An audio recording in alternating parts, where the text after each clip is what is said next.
એક જણો ઘેરે આવીને સાંજે જમવા બેઠો ઓફિસેથી, એની પત્નીએ બધી રસોઈ આપી, રસોઈ પીરસી અને પછી એની પત્ની હામી બેઠી, એટલે ઓલો આમ ખાતો હતો આમ અઝડની જેમ છે. તો એની પત્ની આમ ઘડીક આમ ફરતું જોવે, ઘડીક રસોઈ સામું જોવે, ઘડીક એની પત્ની સામું જોવે. એની પત્ની આમ ધીમે ધીમે સ્માઇલ આપતા એમ કે બેન ઘરવાળો આવે જમતો હતો, પત્નીએ સ્માઇલ આપી, તોય ઓલો આમ કૂતરું કોઈશ ગળી ગયો હોય ને એમ જમતો હતો. કાંઈ આમ પ્રતિભાવ કોઈ વસ્તુનો આપે જ નહીં. આમ કૂતરું કેમ કોઈશ ગળીને આમ ખાતો હોય એવી રીતે ખાતો હતો, જમતો હતો બધું. તો એની પત્ની બોલી કે તમે કે આખો દી કામ કરીને આવો કે તમારી હાટું આવું સરસ સરસ કે હું જમવાનું બનાવી રાખું, બરાબર.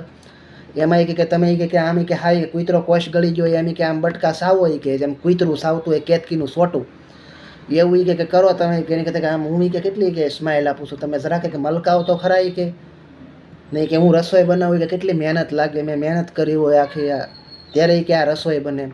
તો ઓલો ખાતો ખાતો સામું જોતો કે મહેનત તો કે કરી કે એ મહેનત દેખાય છે, કારણ કે મને કે આ જે સાવવામાં કે અત્યારે મહેનત પડે છે ને એ કે જોતા લાગે છે કે આ કે તે કે જે કર્યું છે ને એ કે આમ અઘરે પાટે કર્યું છે એમ. એટલે કે ખાવાનું બનાવો પણ સારું કે આમ પોસું બનાવો કે હું સાવીને કે થાકી ગયો આ કે ડોળા સકર વકર થાય ને કે એમને નથી થતા, મારો કે મગજ ફરી ગયો કે કાંઈક કે બનાવો એ સારું બનાવો એનું.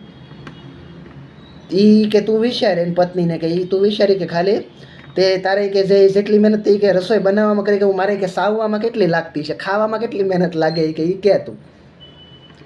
ઓલી પત્ની ઊભી થઈને હાલવા જ મંડી હોય કે આની યારે બીજો કે વધારે વહીવટ ન કરે ને કરી કે આ મારી લે કે ઘા કરી લે કંઈકનો હા છૂટો હોય કે સાલ્યા બલ્યાનો ઘા કર્યો હોય તો ક્યાં જવું એમ.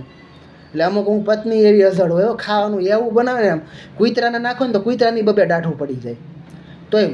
ને અમુક બાઈ તો એવી હુખડી બનાવે, પેલા ઘરવાળાને સખાડત, ઘરવાળો કે આ ખવાય એવી નથી ને તો એ બહાર ઘા કરી દે, કોઈકને માથામાં લાગ્યો હોય ને તો માથામાં ટકો ફૂટી જાય એવી હુખડી બનાવે. હા, ને કૂતરા ભૂલથી હુખડી પડી હોય ને કૂતરાએ લીધી હોય ને ખાવા, કૂતરાએ શાખે હોય ને કૂતરું એવું છે કૂતરાના મોઢામાંથી લોહી નીકળી જાય, બબે દાઢું તેમાં સોટી જાય અને એવી બનાવે એમ. આપણે એમ ત્યાંની કરતાં બનાવતા ન હોય ને તો સારું એમ. હા હવે આવી મહેનત કરીને આવું જ બનાવવું છે તો પછી એની કરતાં હસોડું બનાવાય જ નહીં એમ.